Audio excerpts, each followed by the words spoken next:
Greetings swingers and welcome to episode 2 of the Electro Swing podcast, brought to you by Electro Swing and hosted by me, Offbeat. Before we go any further, I just want to say a huge thank you to everyone who's listened to and watched the first episode and everyone who's followed us on socials as well. I've been really overwhelmed by the response and it's been even better than I hoped for, so huge thank you to everyone who's supported so far. This week we're talking to Tom ESC, who most of you guys will know from his band Electric Swing Circus. They're one of the biggest acts in the electro swing scene, and their track Empires, at the time of recording, has almost 20 million streams on Spotify alone. In addition to this, Tom also co-runs the record label Ragtime Records and the festival Swingamajig, which is the biggest dedicated electro swing festival in the world. And on top of all of this, he somehow managed to find time to start a new project called The Big Band of Boom. So we're going to talk to him about all of this and much more in this week's episode of the Electro Swing podcast. Tom, thank you for joining us. Welcome to the Electro Swing podcast. Thank you so much. It's a pleasure. Pleasure to have you, mate. Thank you. Let's start with you telling us about yourself and who you are and where you're from, please, for anyone who doesn't know. Sure. So my name's Tom. I'm the guitarist and manager of a band called Electric Swing Circus, director of a festival called Swingamajig, and also of a record label called Ragtime Records. I'm also a producer. I write and record songs for myself. I think that's it. Oh, and I play in another band called The Big Band of Boom. Yeah, a couple of different projects, all sort of connected to electro swing, vintage remix, the alternative vintage scene, that sort of thing. Taking on an empire, fighting to be free. Oh, Papa, tell me what you saw. 10 times around. Can you hear the call? Oh, Papa, I can see it in your eye. 10 times around. Ba-ba-ba-da. So how did you first get into electro swing? So I was on Facebook and I came across someone had shared a video. There's a track called Deep Henderson, which is by Nick Hollywood. Yeah. So I don't know if he's done any tracks since then, but this honestly, that track it just blew my mind. I listened to it on loop several times, just like, what is this music? And I'd recently been playing in another project, in a sort of a live dance project, dubstep thing, and I thought, well, there's a bunch of stuff that I'd learned from that. Could I put it into practice myself and form a band? And that was Electric Swing Circus. And everything else has kind of just sort of fallen into place through, we needed gigs. So we started putting on shows in Birmingham, and that's kind of how it all started. Amazing. And when was that? When did you first get into it? Oh, 2011, 2012. I think it was 2011. 2012 was our first festival year, or it's 2010, 2011. It's the sands of time. I didn't realise how long it had actually been. But it's like 12, 13, 14 years. So the band sort of took 8 months to form. Mm-hmm. The band members were sort of umming and ahhing about it being a thing. And then I remember in September we recorded the Penniless Optimist and the Everybody Wants to Be a Cat videos. So they were demo tracks, and we did that. And that was sort of the moment when we knew that we actually had something that was pretty special. Were you guys signed to a major at any point, or was it always independent? Always independent. Like, so Ragtime Records, we formed the record label to release our stuff. So we were going to go with basically another label that were going to make an Electro Swing subsidiary, but not really put any effort into it. And we thought, well, why don't we just do this ourselves? So we've always been independent. We've never had any major industry funding or support or any of that. It's just grind, playing gigs, writing tunes, and putting music out. That's what we do. That's particularly impressive, man, because I honestly, when I first found you guys, I assumed you were signed to a major because it looked and sounded so professional. Thank you.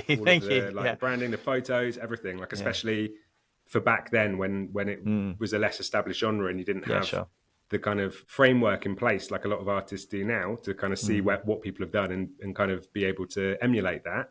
Yeah. To do all that by yourself without the backing of a major is super impressive, man. Thank you. But you know what? I really wish that I could go back and just do it again with the knowledge that I've got now. Of course. If I could have another spin at it, we would have. But it's you learn these lessons as you go, and it's that is one of my questions for the quick fire round. So I'll save that. Okay, cool. I'm very interested to hear what you would do differently this time around. So you started Electric Swing Circus in 2011. Yeah, we think. What was your musical, because you're a musician through and through, right? So what was your kind of musical experience and journey prior to that led you to that? Sure. So growing up, I was always in rock bands, funk and rock bands. Was in rock bands for uni. And so I started Electric Swing Circus when I was 27. I was 27, 28, 26, somewhere between 26 and 28. Anyway, I had kind of given up on being a full-time musician at that point. Like, I'd done my time playing small venues and not getting paid. Sort of doing a tiny bit of like very small amount of touring, really just local gigs. And then got playing with this other band, the Alternative Dubstep Orchestra, and that just took off. And I saw how you could take, particularly you get a good name, a name that describes what it is on the tin, but also a name that you saw that on a poster. I've never seen them before. I'll go and check it out, see what it is. Yeah. And that's really what Electric Swing Circus was. It was the right idea at the right time. So we kind of went from nowhere to working it out ourselves. There wasn't like a smooth sort of progression. I was playing in this band, and then it was a bunch of stuff growing up, and then okay, let's see if I can make this work. That said, prior to ESC, I was working in event production, so I was working in festivals and events. So I had a lot of the contacts from the people that we were working with. So when it came to getting our first gig, I remember I went down to London because I knew that Chris Toffee was working. He was putting on a show for the council, and I was one of the sound engineers with one of the stages, and I knew that he was here. So I'm at this event. I know that this guy Christoph, who is here, asked who he was, found him, said, "Hey, we've got a band." At the time, we didn't. It was just more of a concept. Yeah. And he was like, "Dude, I'll book you. Awesome. Here's a date," and we got paid for our first show in London. It was absolutely amazing. But yeah, so I think there's a little bit I had prior to Electric Swing Circus at uni. I was putting on festivals. And then after university, I was working in a staging company doing festivals and events. Did some doing some event production myself, and then also working with other people. Mm-hmm. So at least I was working in the industry rather than being totally outside. Yeah, well, these all sound like a kind of prototype versions of the things you do now. Like all of the experience you've had has evolved into what you do now with the festivals and the bands and the projects you're involved in. Yeah, absolutely. Yeah. I'm sure most people listening have heard the music, but can you describe that project in a bit more detail and the kind of music that Electric Swing Circus makes? Yeah, okay. So we are first and foremost a festival band. It's interesting with a name like Electric Swing Circus, because we're not Electro Swing Circus, we're Electric Swing Circus. And incidentally, when we first started doing it, we used to have circus performers on stage with us. And that worked in the early days because we were a terrible live band. So it's good to have something to distract from. Yeah. But once we stopped being so terrible, it was distracting. Like when you're watching, what should I be doing? Should I be dancing? Should I be looking at the singer? Should I be looking at the performers? It was just too much. So we took the circus out of the performance and we turned it into the music. So Electric Swing Circus, we're not the sort of band that should be playing the same song in different variations of that same song. Go to an Oasis concert, you've basically got like big chords, anthems the whole way through, right? Whereas Electric Swing Circus, what we're trying to do is really go on a bit of a circus journey with the music. So for everything from jungle drum and bass to down tempo and acoustic, we wanted to sort of take the audience on a sort of a bit of a performance journey. Now, all of the songs have a nod somehow to swing or vintage music. And exactly how that manifests, we don't really care. We aren't setting out to write electro swing, but we write for our band, and our band's guitar, bass, so double bass, stick double bass, but also synth. And then Rashad is on samples and synthesizers. So we go through and we cut up obscure bits of obscure records, and then we re-trigger all that live. So none of Electric Swing Circus has ever been on track, or will it ever be on track. Everything is triggered live, and I think that's kind of where we get a little bit of our sound.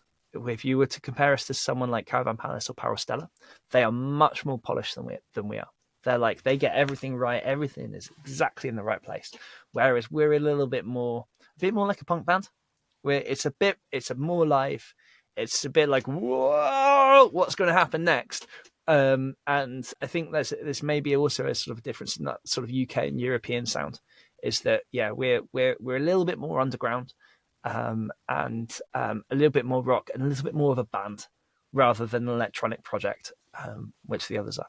That's an interesting distinction. And I would say, having seen you guys perform quite a few times, there's like a wild energy to what you do. Sure. That Sure, really comes across. 100%, And it sounds yeah. like that's deliberate as well. Yeah. So Very much. Yeah, it might be a little bit messier, but that's sort of by design, it sounds like. Yeah. And in terms of the energy and the wildness, like you in particular, Yeah.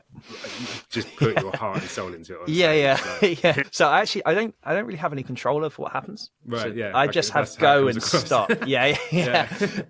So this sort of character, I do play a Tom character, right? It's not what I'm like in real life, but it is an exaggeration of who I am. And yeah, I mean, so when I play, I'm very sober. I have to be, because I can't do all the crazy leg stuff, and I can't play guitar in time if I've been drinking.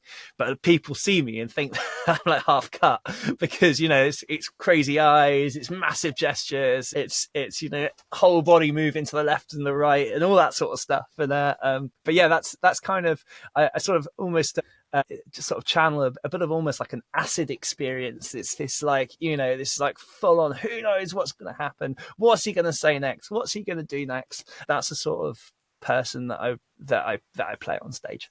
But I think that's the only person that I could play on stage. That's just how that person is inside you as well. Yeah, right? of course. That is a part of your personality, and it just gets unleashed on stage. Yeah, sure. Yeah, 100%. Well, it's certainly an experience and a sight to behold. So for anyone who hasn't seen you guys live, I would heavily come and see us. recommend it. Yeah, it'd be fun. Come and see us. I mean, probably the best place to come and see Electric Swing Circus is Shambhala Festival at the moment. That's what I'd recommend. Come and see us at Shambhala. So can you tell us some of the highlights of the band's history? Because you've played a lot of shows, you've been around for a long time. What's some of the highlights? So, I mean, we've played some. How do you pull out highlights from a 12-year career? Let me quick fire a bunch. I've got a fun little story I'd like to tell. Okay, so a couple of things. So one, Nostock, which is a festival that's recently closed, but back in 2013, I think it was 2012, 2013, we were asked to plant a tree, and our tree is still there. So that's a massive highlight. Traveling has been incredible. We've been to Australia, New Zealand twice. We've been a lot in the Middle East. We played at a palace for New Year's Eve last year. Yeah, that was incredible. Absolutely incredible. For me personally, playing a support show for Caravan Palace back in 2012, I think it was, that was amazing. And having like a bunch of the Caravan Palace band side of stage watching our show was super special. Yeah, and I've got a bit friendly with some of them as well. I speak French, so that kind of helps. A bunch of them don't speak English, so it's like getting them. But they're all super humble, super nice. I'm a big fan of those guys.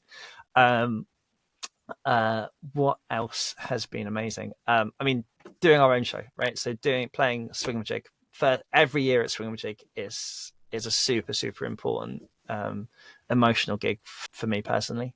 And then again, same with Shambhala, because it's been part of my life for so long. And now to be running a stage there and hosted by the band and run by our friends and family is pretty cool. European touring is always the most fun. You get a gig in Germany, you never quite know what's going to happen or what sort of stage it's going to be. And we've had some incredible adventures. One show I remember we did, which never happened. This is quite funny. So we get asked to play the show in the Seychelles, and they book us, and it was a chunky fee as well. I mean, we would have gone for free, right? Right. But they get a massive fee. This is it's like a rich private, like this guy, it's like some sort of a prince. I don't really know, but he's like super connected. He has more money than the rest of the world put together. So he gets us over, and we've got two options, right? We can either get 3 nights in the staff accommodation or 1 night in the hotel. And we're thinking, let's go staff accommodation, because we're not going to be there. We're just going to have a great time. So get to the island, it's tropical paradise. It's beautiful. We get on a bus and we're all excited. And we get to the hotel and it looks really nice. And it sort of takes a right into what looks like, I don't know, tropical Soviet hell. Rotting meat outside. Breakfast is beans or egg. It's super bleak. There's people asleep in our rooms. Everyone's sort of freaking out, going, what are we going to do? What are we going to do? What are we going to do? We're left there for an hour. And then we get told to get back on the bus, no information. It takes us up the road to a 4-star hotel. But there's no one else there at this 4-star hotel. It's just us, right? And they've got their private pool, which is onto their private beach, which goes onto their private coral reef. We're just told, look, guys, help yourselves to food, pay for your own drinks, but we were having lobster and steak for lunch. It is absolutely insane, right? And we get an email the next morning basically saying this rich guy, this prince, whatever, is no longer having his party. He's decided to leave the island. So you guys have been paid. You didn't even do the show. We just got paid to go on holiday together for 3 days. It was absolutely incredible. Yeah, it's an incredible experience. So 12 years plus career with Electric Swing Circus. Yeah. How has the band evolved over that time? Because it must have changed quite a bit. Yeah, so it has changed. I think we're the best version of the band's ever been, and I'm quite proud of that. I think we've had some new singers and a new drummer, and I think that's made a difference. I think we know, basically, it's not that different, but we've grown up. We know who we are. We know what our sound is. Back in the early days, we were just kind of like, is this it? And now we can be like, right, this bit needs to be like this, and we can make it like that. So I think there's more control, and we can finesse things a little bit more than we could back in the past. So I think that's really, in terms of the sound, the only real difference is we used to sometimes have live drums, sometimes have drums on the backing track. It wasn't technically on a backing track; it was on an MPC, but anyway. And now everything's a live kit, so that's I'm much happier with that as a live show. It keeps it again. It's that wild energy that we want to preserve. And I think that's probably sort of, as far as the show is concerned, is probably the thing that people would notice the most. So, last question about Electric Swing Circus: what does the future look like for the band? Good question. Well, full disclosure, so we've just had a couple of babies in the band. So got quite a few young parents. Congratulations. The next generation. Band in the future. Yeah. We'll need some new musicians soon, so we'll get them learning. So it's taking a bit of a backseat at the moment with the live shows because obviously being parents. So we really want to work more on recorded music. So it's something that Electric Swing Circus has never really focused on. We did through lockdown. So lockdown was when we produced our most recent album. And that was really fun. And again, we learned so much. We did a lot of the recording and production ourselves. And that's something that we'd be keen to do in the future. So yes, it's actually for Electric Swing Circus. We'll still play festival shows. We'll tour through the summer. We're going to do less venue shows and touring outside of the summer period. And we're going to spend our time writing music. Hopefully, we'll have some stuff for you to hear quite soon. Cool. Looking forward to it, man. Thank you. So we'll move on to some of your other musical projects later. But I want to talk a little bit about Ragtime Records as well. Awesome. We touched on it earlier and you said that you formed it in order to release the first Electric Swing Circus project. But obviously it's grown and it's one of the main Electro Swing labels now. So yeah, over to you. Can you tell us a little bit about it?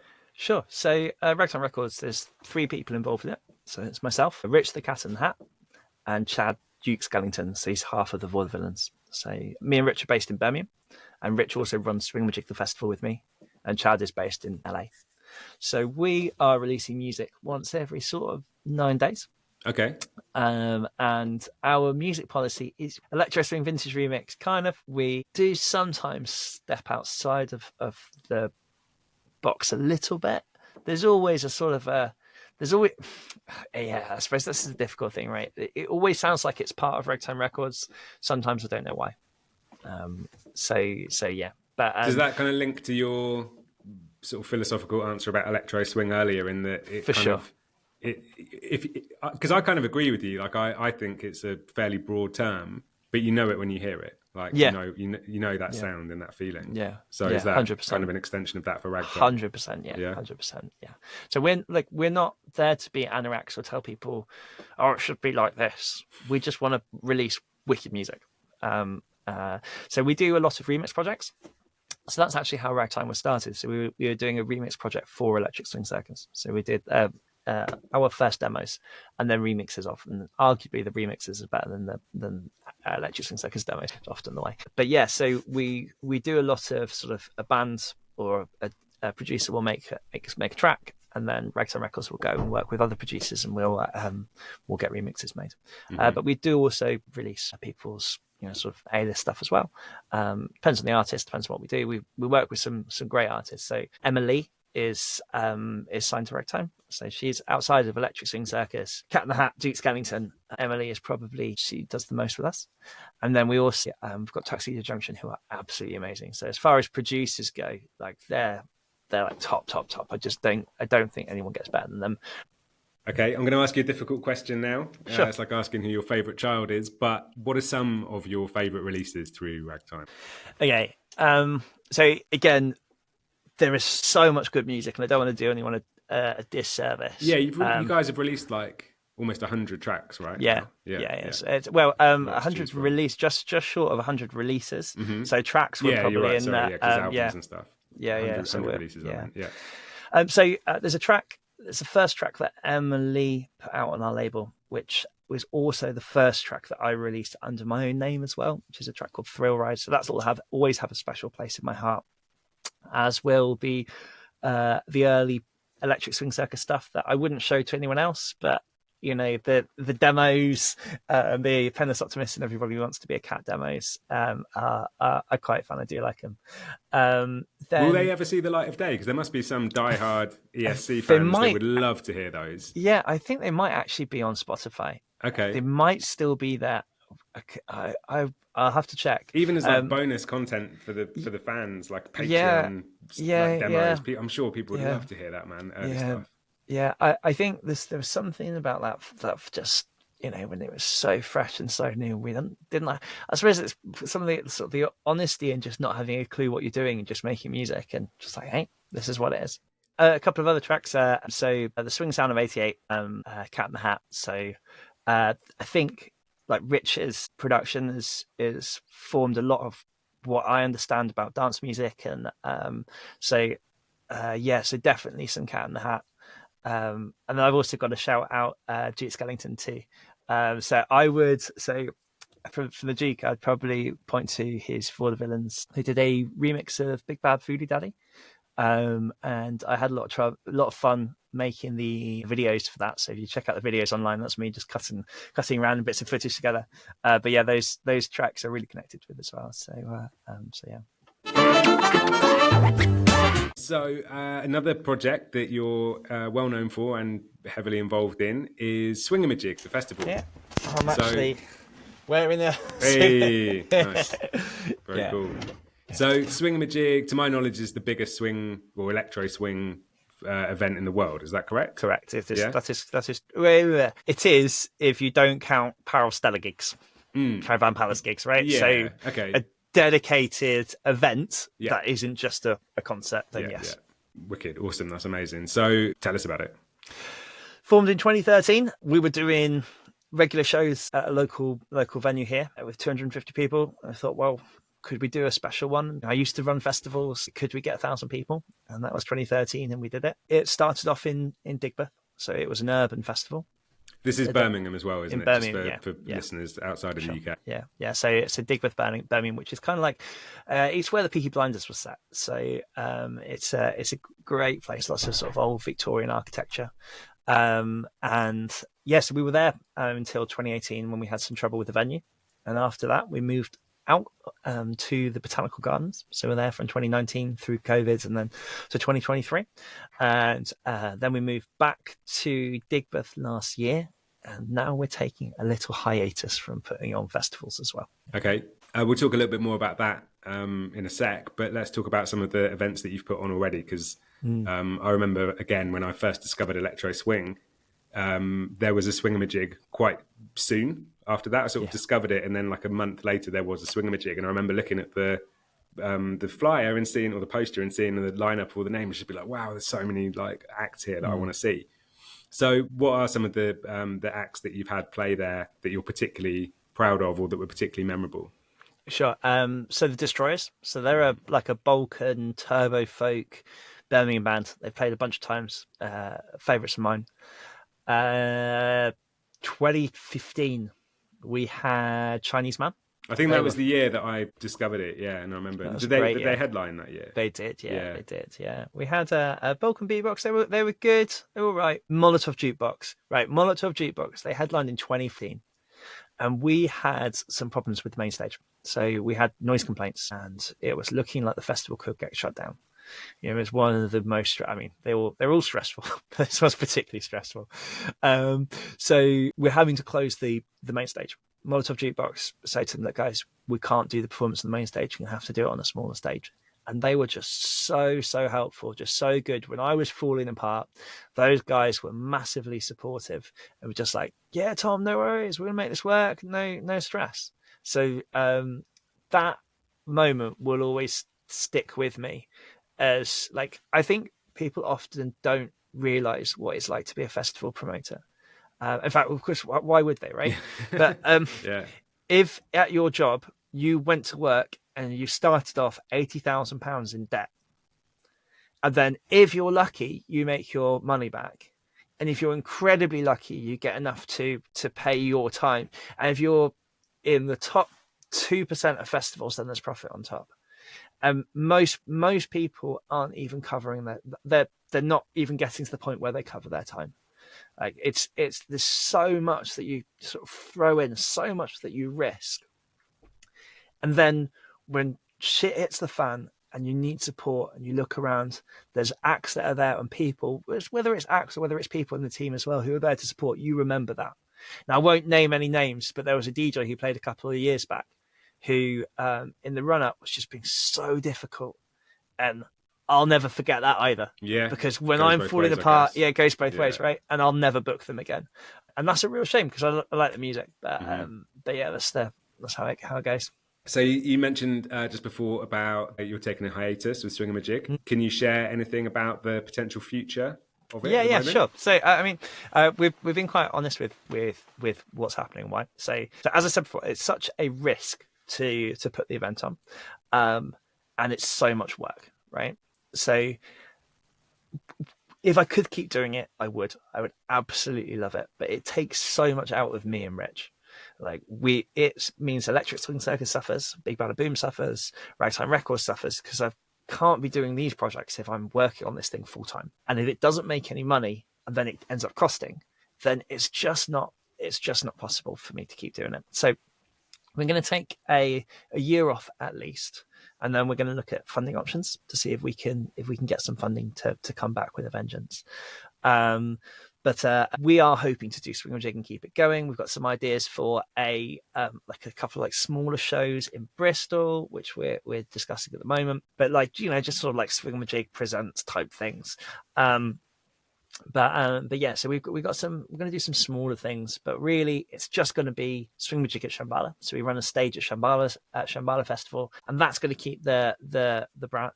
Hoping to maybe bring it to a couple of other festivals as well, but we're going to stay out of promoting our own shows for at least another year, just while we cover. Yeah, makes sense. Well, I really hope it does go ahead, man, because I've had some amazing times there, and I know a lot of other people have as well.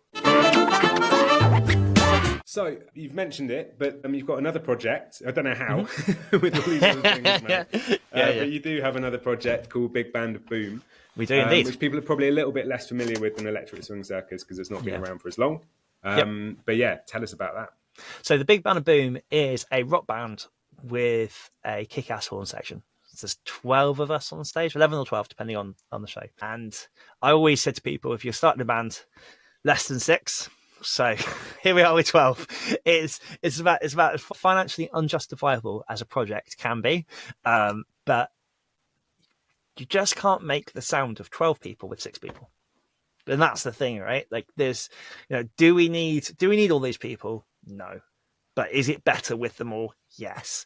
They are some of the best goddamn musicians that exist in the Midlands in the UK.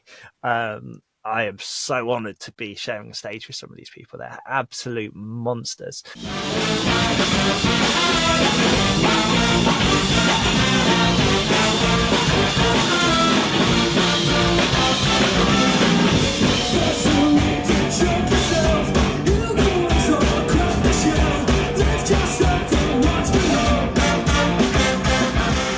actually play a mixture of original music. Sometimes it's kind of like we sometimes use the term swing metal. The problem with that as a term is it turns off the metal people, it turns off the swing people. And actually it's music it's rock music with a horn section. It's hard rock with a horn section. So we do System of a Down covers. We do My Chemical Romance covers. We have some swingy stuff. We have some non-swingy stuff. But it's all just like, smash down the door, rah, big wall of sound, big mega riffs, whatever we're doing. And it's a really cool project. I'm really excited about it. Yeah, it sounds very cool. And like I can understand what you're saying about the genres putting each audience off. But I feel like what you said about Electric Swing Circus and the name doing what it says on the tin, it's the same with Big Band of Boom. Like you see that on a poster, you kind of don't need to know what genre it is. You can guess, and you can guess it's going to be fun as well. Exactly. And also one last question about Big Band of Boom. I hadn't thought it until you said it, and you said it quickly, and it sounds like Big Bada Boom. Is that deliberate? Is that a reference to Fifth Element? It was. So it started off as the Big Band of Doom. Okay. And then I figured it's too doomy. We need to make it boomy. But I mean, obviously aware of the Fifth Element, but that was a happy coincidence rather than intentional. Fair enough. Yeah. So you're not going to do a track called Lilu Dallas Multipass? I mean, that's a great idea. I might have to cut you in on it. But, I think that's probably... I think we should do that. Yeah. Okay. I'll get speaking to Josh. We're writing at the moment, so nice. I'll have a chat with him. Okay, so we touched on your thoughts about Electro Swing earlier in the interview, but I'd like to go into that in a little bit more depth. What are your thoughts about the scene in 2025? The scene, terrible. Really? Not into the scene at all. That's not to say that there's not some great music. But so I think we're lacking the what we're lacking from the scene is some sort of curation. There's still too much shit music that's being played. And every time someone hears shit music, they think, I don't like Electro Swing, and they don't listen to it anymore. And I feel that we're losing lots of potential people just because there's just not the quality control. So the scene, I think, is doing some incredible producers a real disservice. If you look at, let me give you an example. So the official Spotify playlist, didn't include new releases from Caravan Palace and Parastella. So whoever's doing it, and my guess is that they don't really, they'd be given 1,000 different playlists to do. They don't really know Electro Swing, and they're just like, okay, this will do. And there's a bunch of music that they'll put in there that's got this AI vocals, and it just sounds so bad, and that makes my heart hurt, particularly when you've got producers that are making kick-ass music and they're putting it out, and then it's just falling on deaf ears, because that mechanism, which is so important for finding new music, is broken. So yes, I think it's the Spotify curation. Whoever's editing the Spotify playlist has so much control and so much power over the genre, and I think they're doing us a disservice. It's not their fault. They're probably overworked and have never wanted to do the Electro Swing playlist anyway. But that's probably where we are. Otherwise, there's, particularly in the UK, I think there's some great music coming out of the UK. Like Tuxedo Junction is one that I mentioned before. I think they're brilliant, doing really interesting stuff. And then sometimes, you get people like Proletaire doing sort of hip hop in France. There's around sort of Germany and Europe. There are some good producers, and again in the States, but you do have to go looking to find them. And I think there is some say questionable music as well that even some artists, they don't swing and hit every time. You can't hit it out the park every time, right? But then the question is what is your quality control system looking like? Are you putting out tracks that are substandard just to be able to get those numbers because they seem to work with the algorithm? And I think that is something that I have seen from certain artists. Yeah, I was just about to ask as well, because I was going to ask you about how you've seen things change, and you can answer that on a broader way, but particularly from a technology point of view, Spotify kind of controls a huge amount of it now, doesn't it? Like people absolutely. are playing the algorithm, so people will release songs to make sure that they've got something coming out every month or every however long, and maybe the music isn't ready. People, for sure. I've seen videos with people not even in the swing genre, but just like, you know, music marketing influencers and stuff talking about, I'd never make an album now, like it's a singles game. And I think that's a shame, because there's an artistic merit to an album, and there's I think you need to be able to make songs that aren't singles. And even I'm thinking that way now. Like when I'm thinking about tracks that I'm going to release, I'm like, that one might perform well on Instagram as a reel. So I'm not going to bother releasing that one. I'll save it for an album. But then I'm like, well, when am I going to do an album? So in the end, you just end up putting out stuff you think will be successful, but that reduces the creative expression, because there's stuff that wouldn't have the same commercial appeal that you still want to say. 100%. Okay, last question about electro swing as a whole. What do you think the future looks like for the genre? That's a really good question. I don't know. I've always said that electro swing will always, and I think it will. Electro swing can always adapt. House music will always be house music, but electro swing, as electronic music evolves, electro swing can evolve with evolving electronic music. So wherever electronic music goes, electro swing can go there too. So that's what I'd expect. So as electronic music evolves, new genres come out, that version of electro swing is going to be there, and then you're going to see new leases of life in the genre. I think it's going to do this, but it's I think we've almost got to try and attach it to the other genres rather than it being its own thing, right? So we're actually saying, well, if you like hip hop, well, check out this artist. You know, they're swingy, but so are a load of hip hop artists, right? It doesn't need to be, you don't have to be, it's an electro swing act. Just be like, it's cool music. And I think that electro swing will evolve with electronic music as it changes. Interesting. Do you think it will ever reach the heights that it reached at its peak? Which I would say, and a couple of other people I've spoken to have said is sort of around like 2013 to 2016.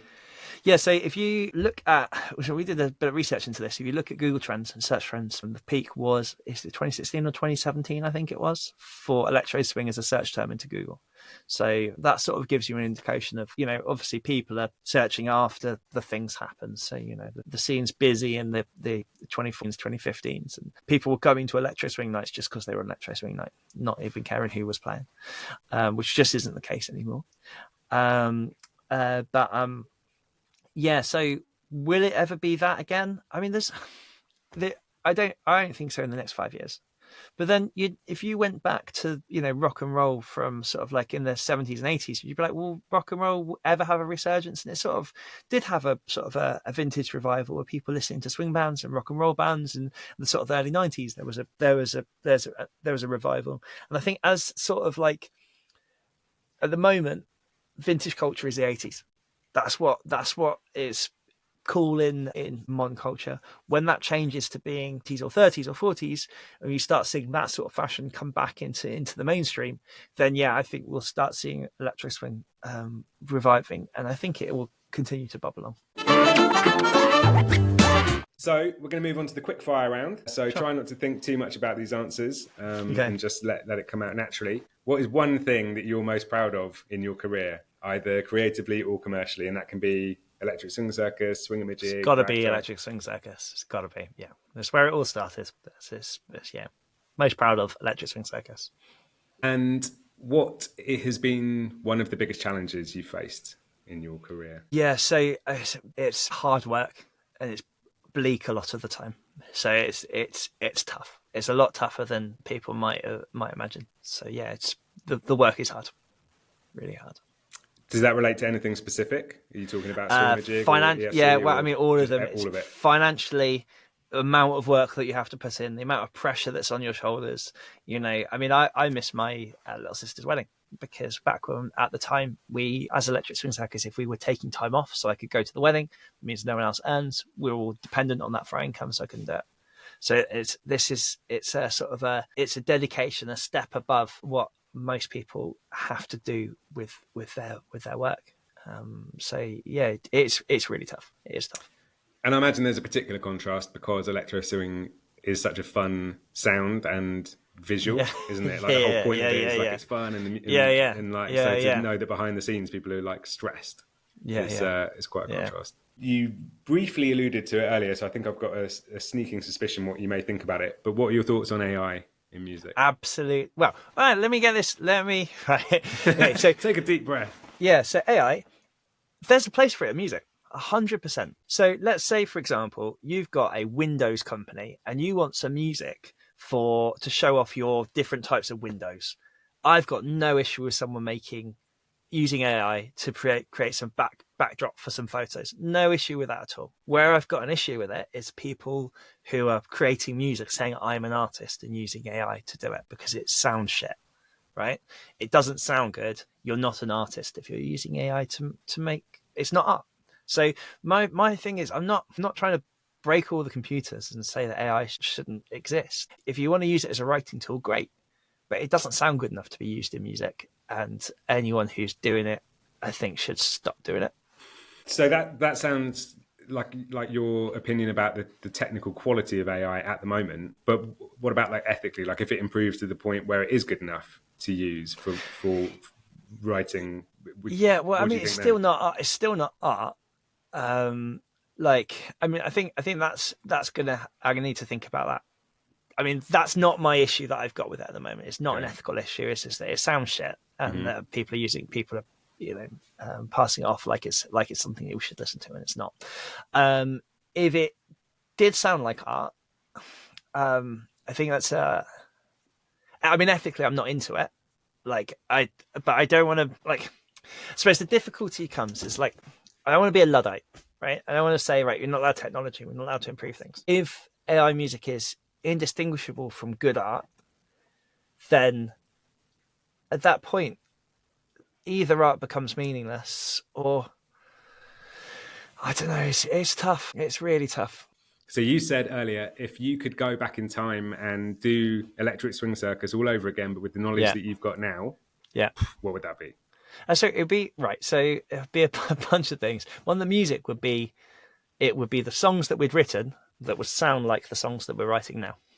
Is the thing, if we could have redone Bella Bell now, it sound fire. It's just those original recordings that don't quite sound right, and actually getting Electric Swing Circus, Electro Swing or Electric Swing Circus, kind of like that writing and recording process. And we've done those songs so many times. We did it, scrapped it, did it, scrapped it, did it, scrapped it. So there's a whole sort of process that we've gone on as to how to make music that sounds like us. And now we've done that. I really wish we had that at the start. So I think that's really what we've been missing is that sound in the recorded music. We could have just got the same songs sounding a little bit better. I think there's also an element of the stage show now that we're a much tighter band. And I wish we could have done shows like where we are now. I wish we could have done those way back because it would have been better. But yeah, those are the two things. So this is a sort of similar question, but less specifically about Electric Swing Circus. If you could give your younger self one piece of advice, what would it be? Okay, so back in the early days, I was always thinking, oh, it's going to be better when you play these bigger shows. And it did get better, but not to focus on things getting better, but make sure you enjoy the ride. Because it's some of those shitty gigs were some of the best experiences of my life. And I think it's quite easy to miss all that if you're constantly focused on the future. So it's just to make sure I enjoy it, I think would be the advice that I give. Thank you. Okay. What is one track, either from Electric Swing Circus, a Ragtime release, or Big Band of Boom, that you feel deserves more attention and that we can tell people to go and listen to now? Sure. Okay. Well, how about my remix of Kicking Up Dirt? So, full disclosure, I think this is kind of the direction that I wanted to take this song in when we were recording it as a band, and Ben had other ideas. So this is what I wanted to do. So I've got a remix of Kicking Up Dirt, which is a track off our latest album, and I'd love you to have a listen. Cool. Where can people listen to that? Everywhere? Everywhere, yeah. Spotify, or wherever you consume music. I'll include some links in the notes in the comments. Next question: if you could collaborate with any artist, alive or dead, as any of your projects that you're involved in, who would it be? I will have to think. You know what? I would love to do something with some of the people from Caravan Palace. Yeah. I mean, either say Caravan Palace as a band, particularly back when I think his name is Hughes, the violinist was in it. I would love to, like, that's a sound that I've always really admired, and I'd like to be able to write more in that vein. So yeah, to work with Caravan Palace, I think would be what I would like musically. That's what I would find most fulfilling. And if Electro Swing didn't exist, what genre do you think you would be making? Ska. Yeah. I always had a sort of a. I mean, I'm also I love like drums, so I had a project for some sort of like electronic with live drums, like tribal drumming and like big percussion setups. A bit like, I'm one step away from being in Stomp is basically the internal Right, monologue in my head. So something a bit like that, I think it probably. Yeah, I don't know. Yeah, but something with a lot of energy, something quite theatrical. Nice. My guess would have been something like ska or punk. Like, yeah. Give that vibe of like someone. Sure. You almost were born in like the wrong decade. Like you feel. I think so. Yeah, you should have been in like the 70s or 80s. Yeah, 100%. And then any final words for fans of your music? Thank you. I am so eternally grateful to anyone who's ever bought, listened, supported, shown up to a show, any of this sort of stuff. Like the reason that I can do what I'm doing is because people support. So message to anyone that's ever supported ever is thank you. And then final question, this section is called Shameless Plugs. Is there anything coming up that you would like to promote? Big Band of Boom is on tour this summer. Come and see the Big Band of Boom. We've got shows already at Twinwood and Shambhala. We're hoping to have some more. We've also got our first German festival. So we're going to be, I can't say it just yet, but it's a really wicked German festival. We're really looking forward to that. So hopefully going to do some serious touring this year. Okay, mate. Well, that's it. That's awesome. Yeah. Thank you so much. We'll wrap up. Thank you very much indeed. That was really interesting. As I say, for me, you're one of the first people that I came across when I discovered Electro Swing. I've known you for quite a few years now, and you've always been very sound and supportive and helpful as well, and just a nice guy. And yeah, thank you for being on the pod. And I wish you all the best with all of the stuff that you do, mate. Thank you. Thank you so much. Nice one. So that was episode number 2 of the Electro Swing podcast with Tom ESC. If you haven't already, make sure you check out Electric Swing Circus, Ragtime Records, Swingamajig, and the Big Band of Boom. Links to all of those can be found in the description. And if you haven't already, please follow us at Electro Swing Podcast on all major social platforms and leave a comment to let me know what you think so far and who you'd like to see me interview next. I'll be back in 2 weeks' time to chat to our next guest for episode number 3, and I can't wait to catch you then.